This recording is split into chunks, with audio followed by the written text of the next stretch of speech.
This is Constant Elevation, the show for rising Air Force and community leaders who seek to define the future. Learn powerful work and life tactics to tackle any challenge. I'm your host, Gabriel Gabrock Avila. Let's go.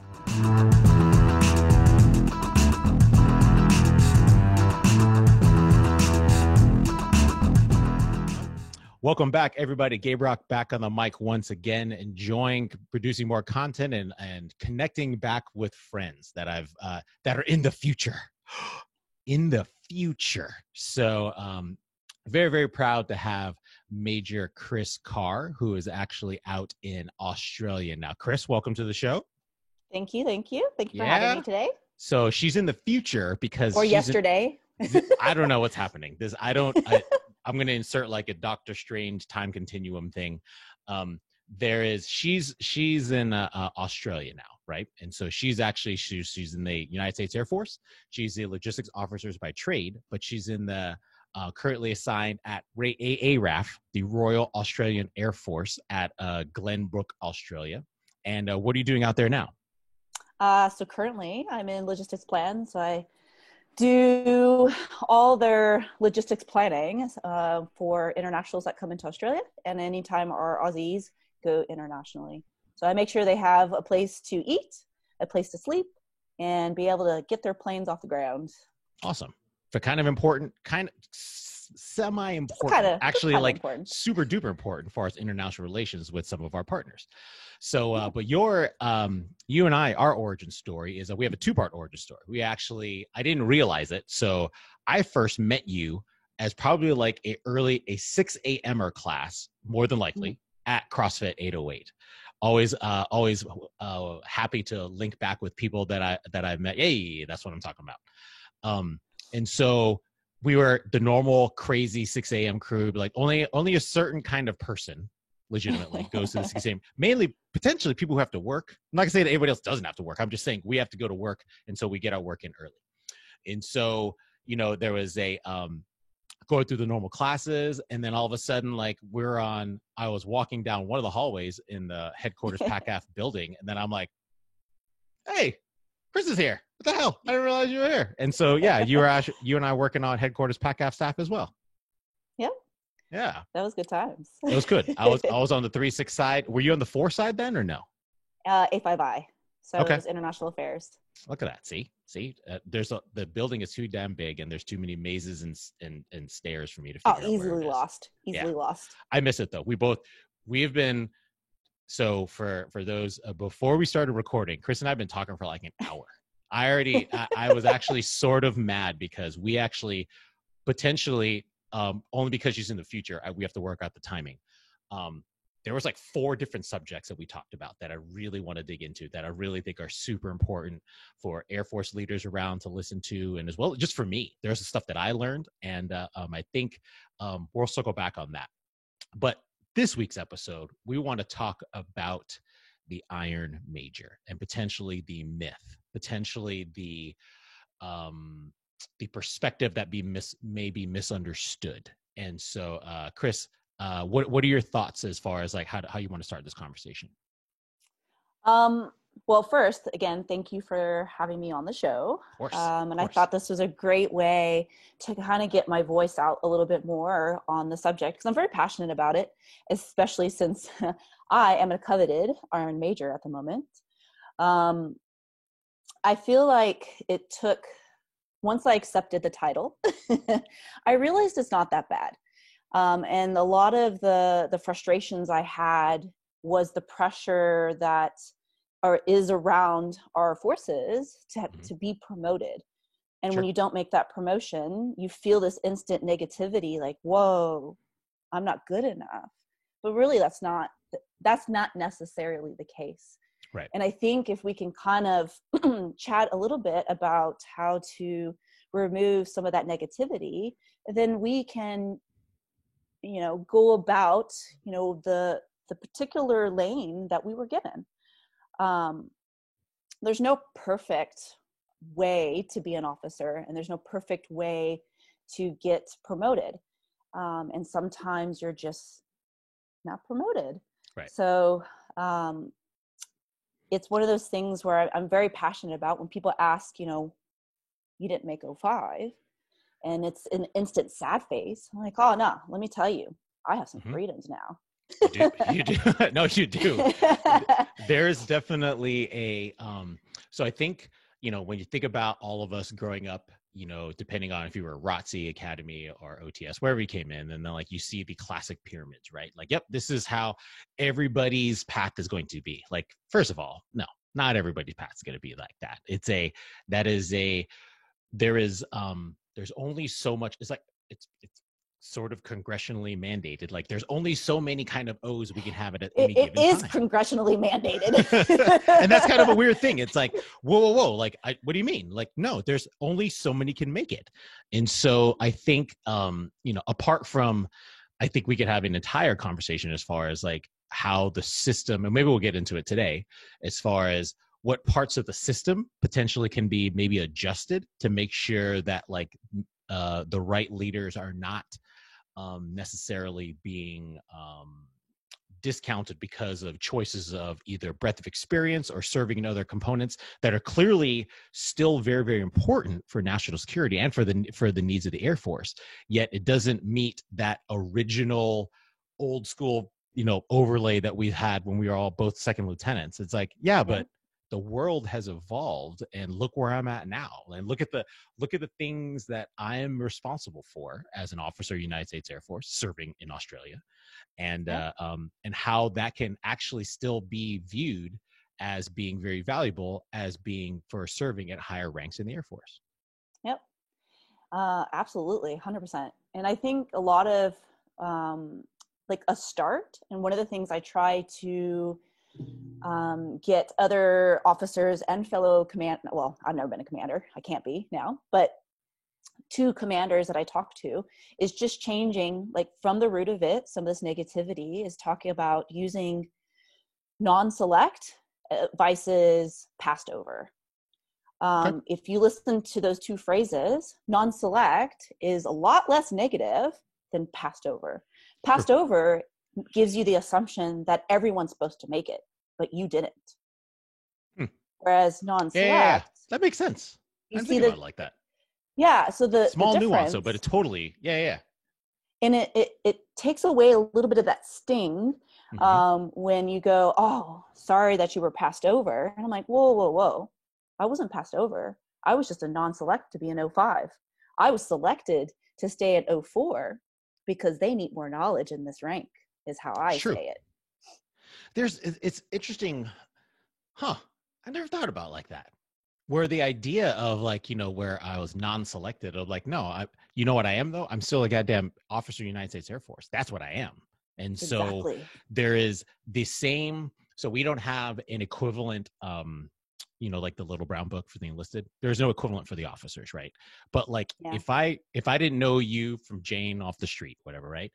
You're still a major in the Air Force. I'm going to hold you to a certain degree of performance and accountability and all the things that I expect and experience.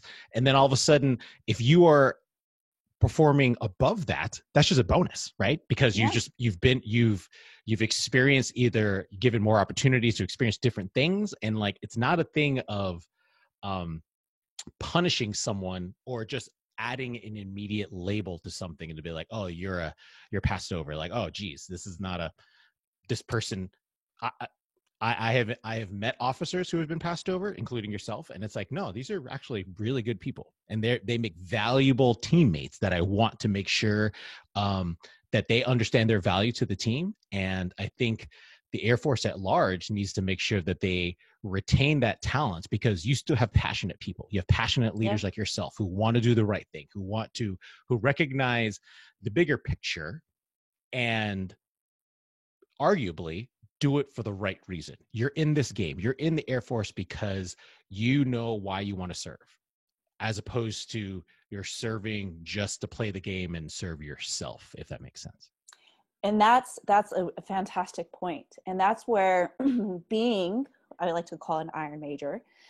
Now, what I try to let my leadership know is that if I no longer have to do because I think that's what I need to do to get promoted. So the things that people think they need to do, volunteer for XYZ, take on additional things that crush your soul, and like work obscene hours. Now, I do my job and I do it to the best extent that I possibly can, but I don't crush myself thinking or do things that will crush me, thinking that that's what's going to get me promoted. And so now with that freedom, if I volunteer for a task, you're going to know immediately that I genuinely want to do that. Right. Yeah. And there's nothing behind it, because I don't have to volunteer for it, because I know I'm not getting promoted. So why would I do anything extra than what I'm here to do?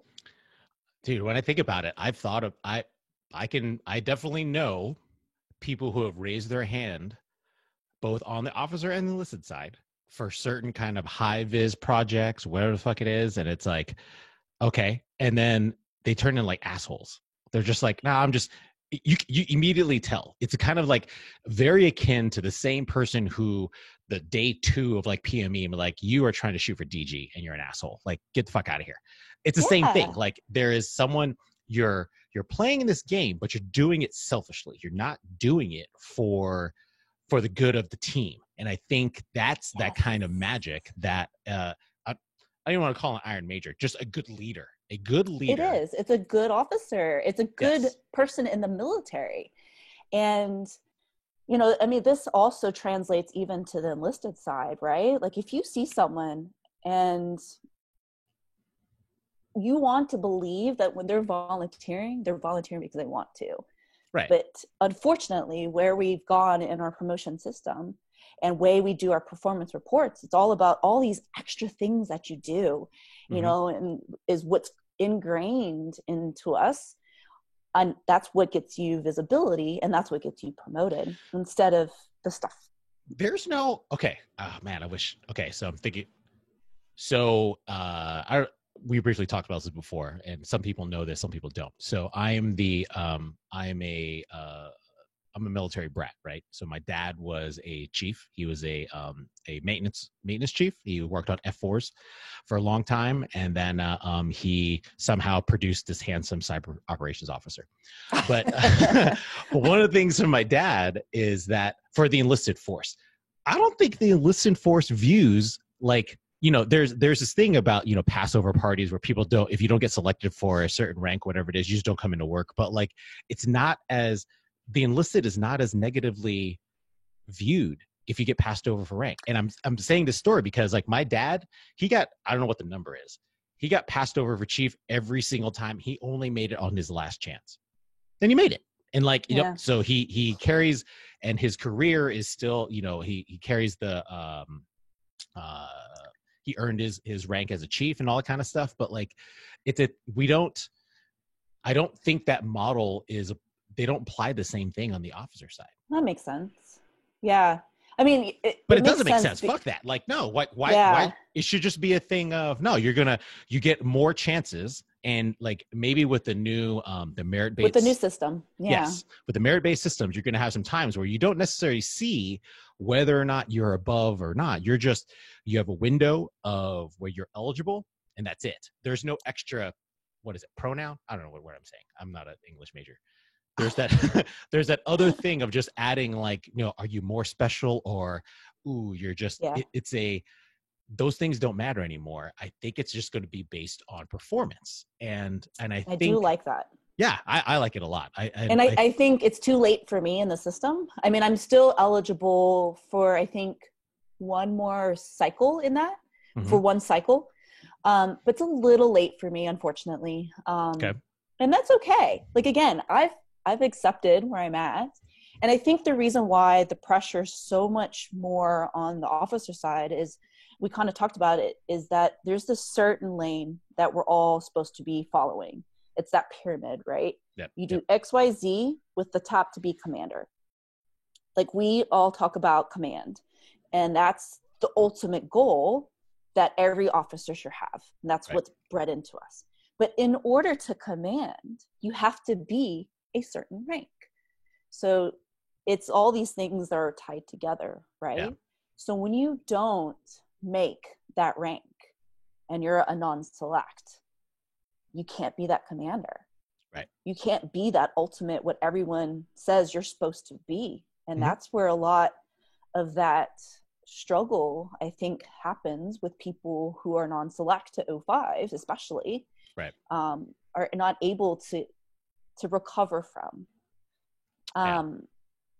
For me, I think if I'm in a particular situation where I think FAO, so the Foreign Area Officer career field, helped and hurt me at the same time.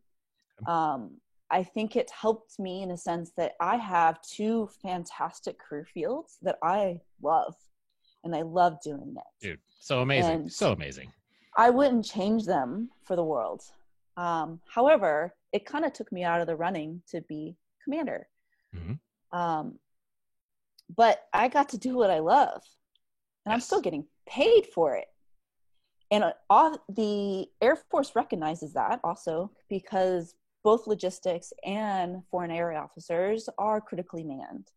Okay. And I was offered continuation, so I can still retire, which is nice. But it again goes back to, I don't have to do all those extra things that I think that I need to do to get promoted. So now I can focus on being that good airman at my job and making that stuff happen. That's awesome. There's definitely, so there is, it takes a lot of courage, and I applaud you for having you had to go through these where I imagine you had to go through phases, and you know, it's almost like the thing of like, how am I going to set this decision? And then like, what does this mean? And where do I want to be at? But like, in the end, you reached a state where you realize like, no, I'm good. I'm good. And I know that I'm continuing to provide value to the Air Force, to the world, to be honest. Still getting paid. Nobody's starving over here. And like, there's this idea of like, the Air Force is a huge team that we need all kinds of spots to be, you know, and like, even for me, like, I know I'm coming to grips that like, I am not as good as these other cyberspace operations officers around me. To be honest, they're just they're very, very good about their job. My skill sets are very different. I grew up as a mission support group kind of guy. And so like, I pride myself in learning how to, and trusting how to lead people. And so I just know my skill set, just like you know your skill set. You are very, very experienced as doing the FAO job, and obviously you know your logistics. And so the idea of how to blend those two things is very, it's needed, right? We need those kind of people in the Air Force. We need people like you. We don't want everyone to be the exact same. No, because if everyone's the exact same. No, I don't need the same people in the goddamn Air Force. That's it. If we did, and then we wouldn't be able to change and be more innovative and like see things where we need to maybe adjust. If everyone was exactly the same, if we were that same mold. If everybody's going up the pyramid, then what do we have? We have a bunch of yes men or yes women. And it's just like, nope. Why? No. I don't like that. Oh my God. But your experiences for that mission support into that cyber gives you a different background that these cyber folks never had. Right. And that's the same for me, is going logistics to FAO back to logistics in another country gives me a different experience that no other exchange officer that's been in my position has had. Right. I came in with an international background, and I'm helping my Aussie coworkers to kind of broaden their views on things and understand some of these other things that they would have never gotten before, because that's just not what comes into that position. So when you were talking about this before we hit record, but like the idea of, so you're an American, you're in the Air Force, yet you are working as an exchange officer for the RAF, AAF, and but like people they see you, they're like, wait, what? Are you the Air Force? I'm like, well, I am, but like I'm working for the RAF right now. So what do you need? So you're such in a critical position that like, this is not putting it light. Like there are international stakes at hand, right? There are multiple, when you're talking about like countries trying to do exercises, we're talking about bilateral agreements or whatever it is, like that is such a that's a different level of gravity, I think, that even comes to my experience as a commander. Like, I don't know, like that seems very heavy to me, and I have no idea how I would deal with those kind of things. All I know is I'm glad somebody on the goddamn team is here doing that kind of job, and I thank you for doing that, because like I don't know how to do that, and there's that skill set is needed, and we should not be discounting anybody by being a passed over anything like that. No, you're a leader. That's all they need. Right? I need leaders next to me that know how to do their job and very proud to do their job, and realize that like there is, if we can, but it doesn't mean we just kind of accept the system that you and I are growing up in. I think there's some room for change, and I think there is, we talked a little bit about the upcoming changes to the merit-based system and how the career fields are going to be promotion is going to be rewarded. I think there's some benefit to giving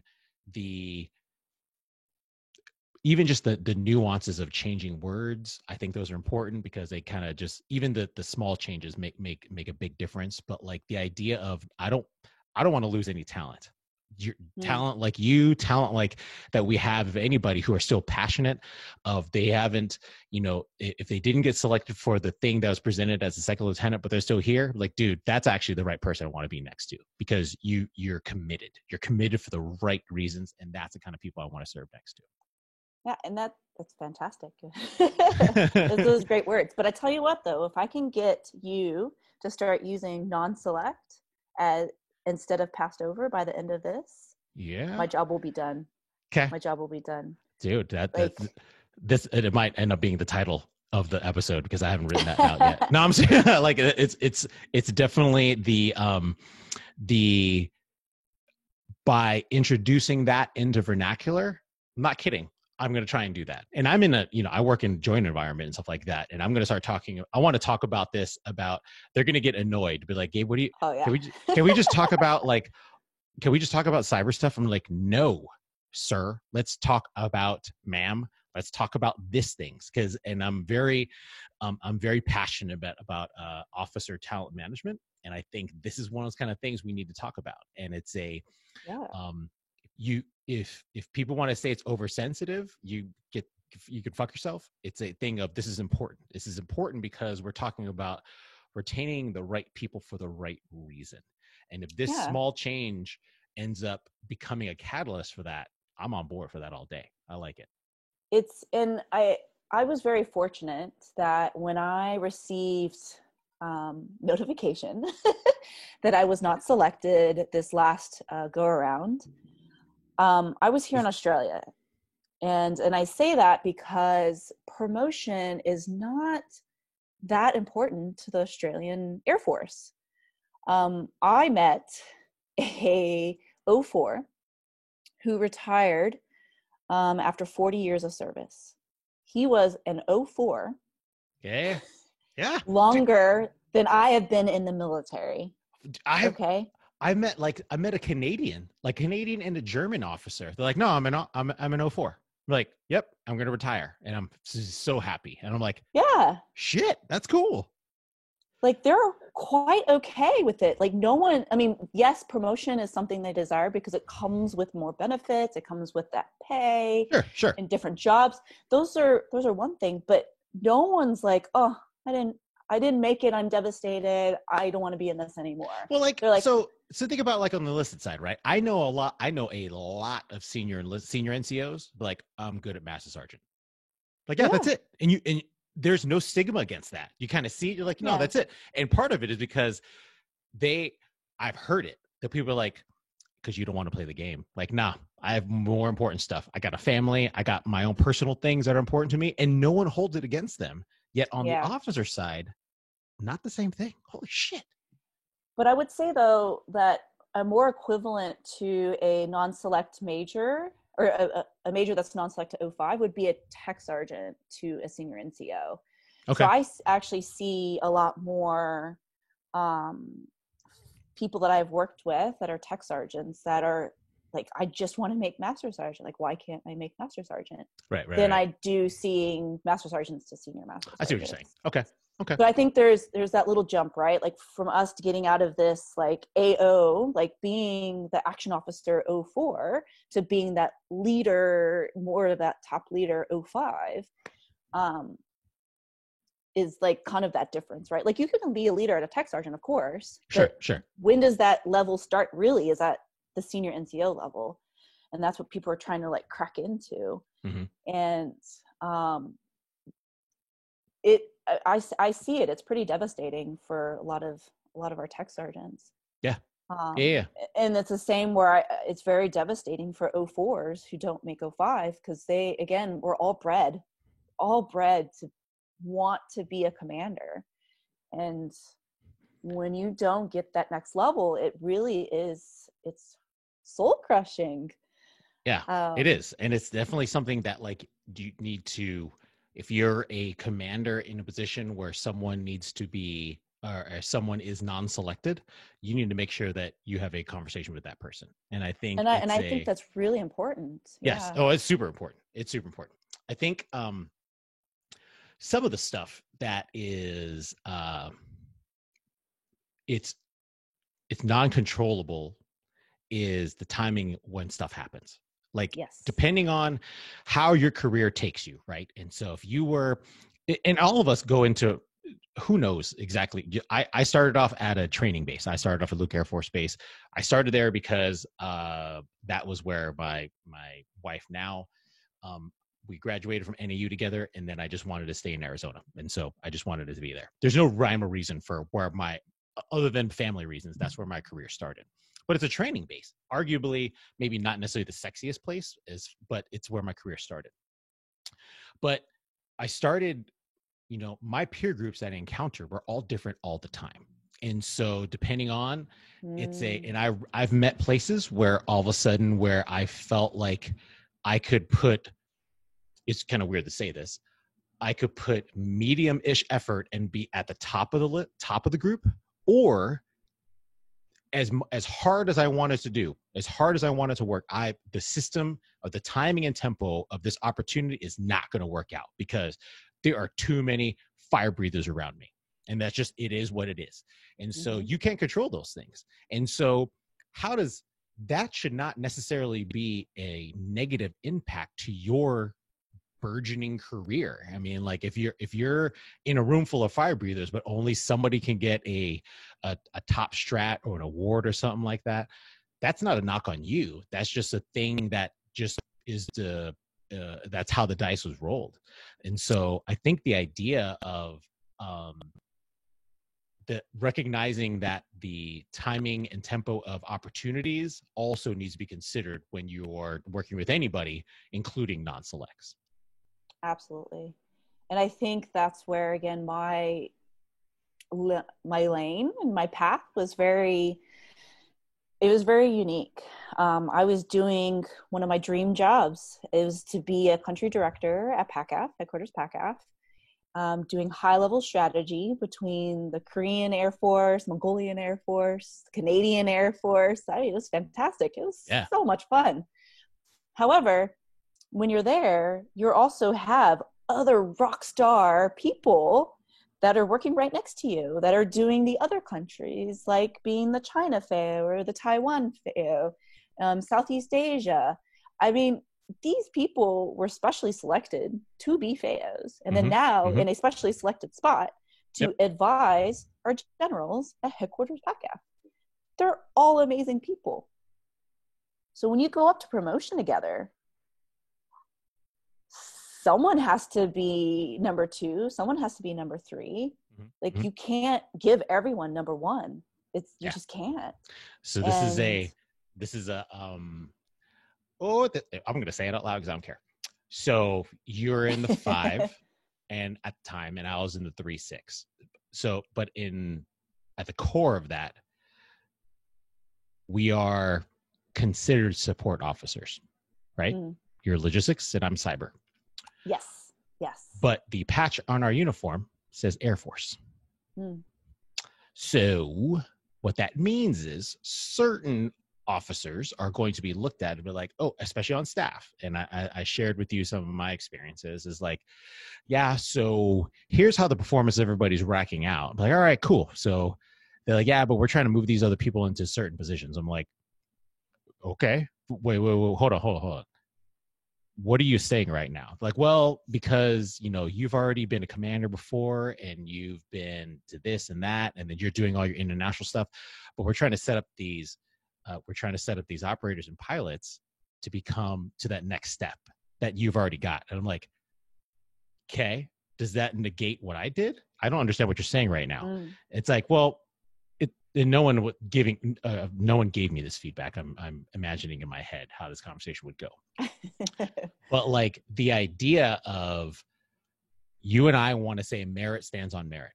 That's it. And I think that's where the vision needs to be going. And so when we start talking about promoting senior officers, either functionally or through your rank, like that's all the decision should be. But it's not.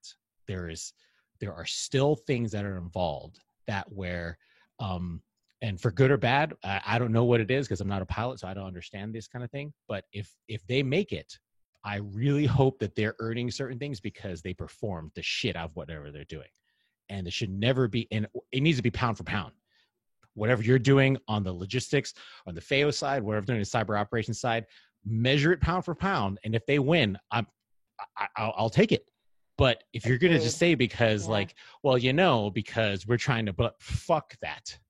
Fuck that. And it happened. It happened with us. And I think the other catch-22 that we keep doing, like our leaders keep doing, from my perspective, is that I think you also had a operator was your boss, like your top boss. Yep. Operator was my top boss. They don't, I mean, you just don't know. Right. You understand operators, you understand what they need, and you won't necessarily understand what the support needs to career progress. Because this is ingrained in you because you know you need to do X, Y, Z and that stuff. So it's hard to see people trying to get out of it because they know exactly what this person needs. Whereas for us, we kind of like, oh, well, we don't know, but we'll try to give you a good rating or good records, but I know exactly what this guy needs. So then we keep promoting the operators and never getting those support up there so that the support can have that same, can't think of the word, but the same ability to be able to help that other support person to get up because they know, but it's never a support person that's the lead of these sections. They're always going to be pilots or an operator in general. It's a weird, so I've been trying to think about like some of the places where either, no, I don't care about that part. I think it's just an idea of how to properly measure where officers, where true leaders are delivering and giving authentic leadership. That's actually what I care about. I think there, and in the end, I think if we focused on that, the promotions, their opportunities, the rest of the stuff would sort of naturally work itself out. You're not going to please everybody because that's the system's not built for that. But the idea where you can have, you can recognize people and maybe there's conversation to be like, hey, so here's what's going to happen. And whether or not this could, I don't think this is going to be a thing where you can have a conversation like, I can give you 05, but here's what's going to happen. Give up your soul. I'm just kidding. That's not the thing. But the idea of, it's almost like it's not the same equivalent to like where you can choose to be like a warrant officer in other services. Be like, no, I just want to stay technical. I just want to do these things because this is what I'm passionate about, and I'm going to be rewarded for what I am valued for. Potentially there's some opportunities in the Air Force. And I know there's a lot of pilots. There's a lot of pilots who don't want to be a squadron commander. Just want to fly. They just want to fly. Yeah. That's it. Why can't you allow them to do that? Right. That sounds fine. Like sounds good. It sounds like I want to have that guy. I want to have Major Lieutenant Colonel, that iron anybody to be like, yes, that dude or gal is a fucking shit. And because he or she's been doing it for a long ass time. I love that. And that I'd rather have people passionate about what they're doing versus just going through the motions because this is what either they think or leadership thinks is expected of them. No, fuck out of here with that. I don't like that. So 100%. And I think that's kind of like how I equate iron majors, is that we're the unofficial warrant officers eventually. I will be a 04 for probably as long as I was all the other ranks combined when I retire. Sure. Okay. Mm-hmm. I mean, the only sad part of that is like it does cap out at 16 years. So I no longer get pay increases. So that's a little sad. We'll figure something out. I don't know how, but we'll figure something out. But as I sit as an 04, I increase my knowledge. I increase that capability and that technicality. And I become more of that expert that's needed. Yes. And when we promote, and I have no room to say anything that promotion's too fast or too slow, I don't know. What I can say is that it does appear that things are going really, really quickly in the promotion system. You're not really developing enough of that expertise. And that's where I could probably say that I was non-select to 04 or 05 because I was needed as an 04 to be that expertise. Okay. Yeah. No, that's good. It's another perspective, right? It's all about perspective. And now, again, it goes back to when you look at me and you know that I'm a long-time major, that I know what I'm talking about. So if I say something, you probably just take it, right? You always double check things. However, you'll want to... like one time and then I'm done. Yes. Yeah. Right. And you're going to be like, oh, yeah, if she's taking care of it, we're good. Yes. Right. And if I go, hey, you need a volunteer for that? I'll do it. You know that I want to do it. And it's going to be, genuinely. Yeah. Genuine. Yes. That's what I would like for that to develop into. What I don't want is the negative iron major side, which is that bitter, grumpy, I'm just here until I retire. Like I'll show up to work. Like road warriors. I don't like any of those. Yeah. And it's the problem, and I don't blame them. What I blame is, again, everyone's views that you need to be always promoting. Like if you didn't make it, you didn't make it. So now be proud in where you're at, because you're still a military officer. You're still getting paid. You're still getting benefits. For now, I hope. I mean, wasn't there talk on like some of our stuff disappearing? I don't know. No. Shh. I have no idea. But I mean, it's pretty nice. And especially during COVID situation right now, where I'm here in Australia, where so many people don't have a job. And I'm still getting paid. Yep. It's been okay. Ain't nobody starving. There's one less than what that is one thing you don't have to worry about, minus your physical safety and stuff like that. But like, yeah, there is it's a thing where the perspective of our force and the perspective of this just having this conversation and just kind of knowing you from before anyway, and how you carry yourself. I'd much rather be surrounded by people who are standing next to me because they want to stand next to me. That's it. You're doing it because it's important. You're doing it because doing it for the brother and sister next to you, not because of the game, not because of all this other bullshit or like trying to serve your ego and win. It's like, that's not the point. I know that's a very strong like American ethic, but that's not where all of us are built around like that. Some of us just want to be nice. Some of us just want to be kind. Some of us want to serve our neighbor, serve our community, be a good example of what a good leader needs to be. And that is not what was shown to us at overhead projection PowerPoint some 10 years ago. It's you, it's me moving my fucking mic. It's the idea that there are different versions of how the story can not end, can continue.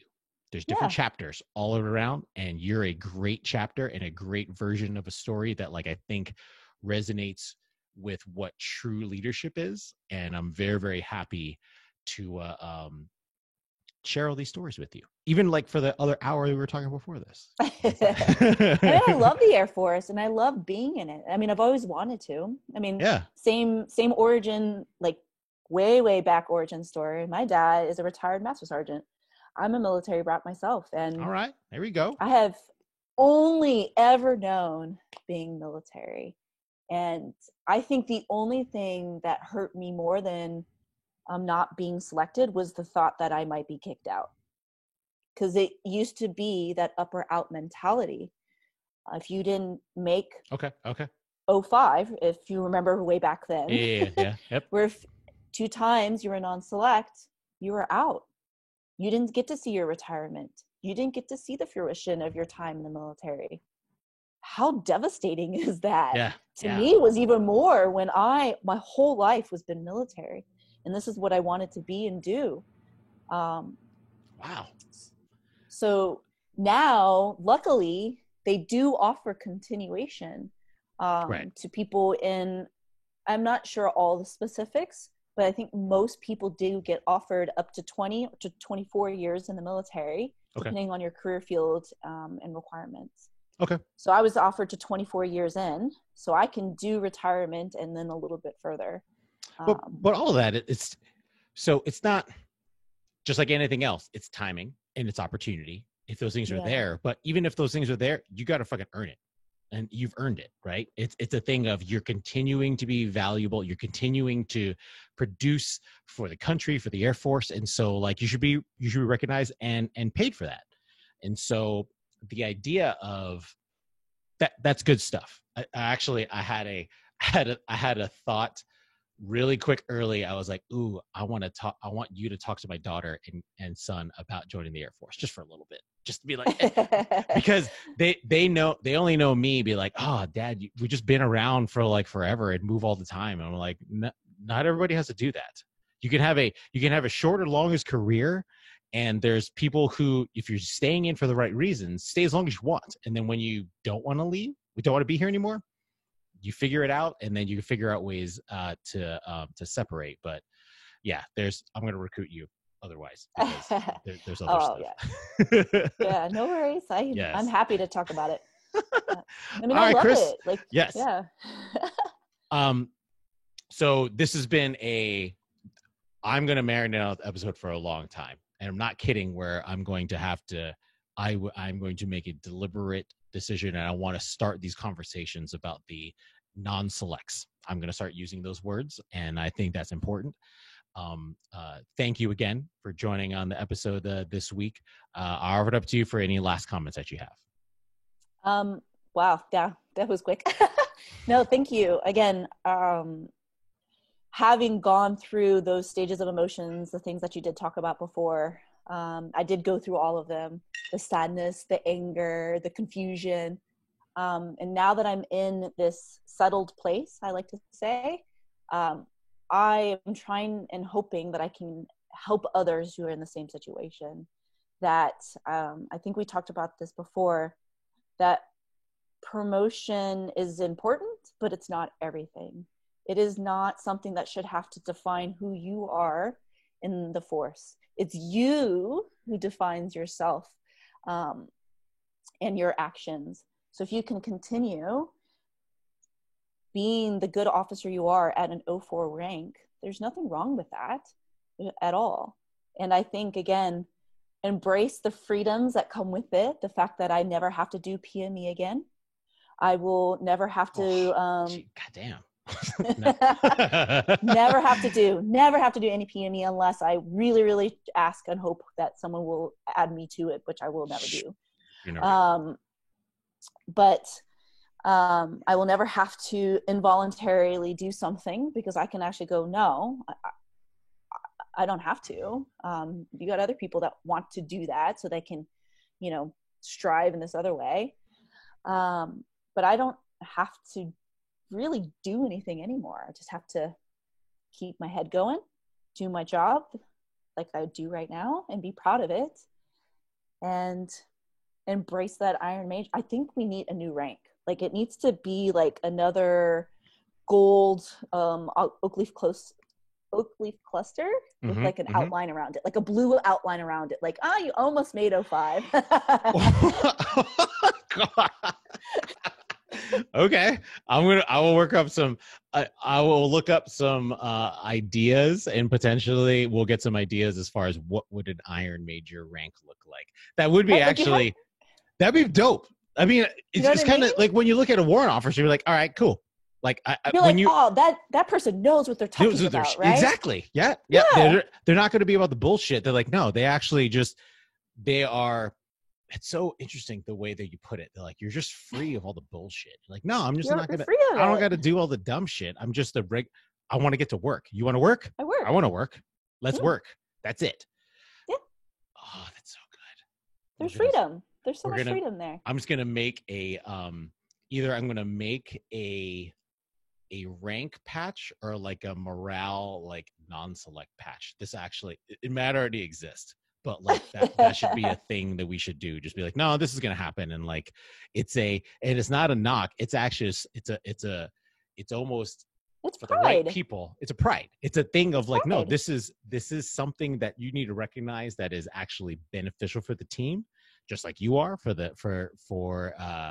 your job over at the AAF and the and the Air Force and the world. And so those kind of things I think you bring to the team. Very, very thankful for our conversation today. And we're going to continue to, I'm going to hit stop record and then we're going to keep on talking. But like because there's too many things to talk about. But no, Chris, really, really thank you for being on this week's show. And we will meet up somewhere. I don't know how, either back home in Hawaii or wherever it is. And so I'm thankful for the paths I've crossed, how they crossed before, and I'm looking forward to anything that comes up in the future. So thank you again. Cool. Thanks. Yeah, first. So Constant Elevation, this concludes this week. We'll talk to everybody soon. Peace.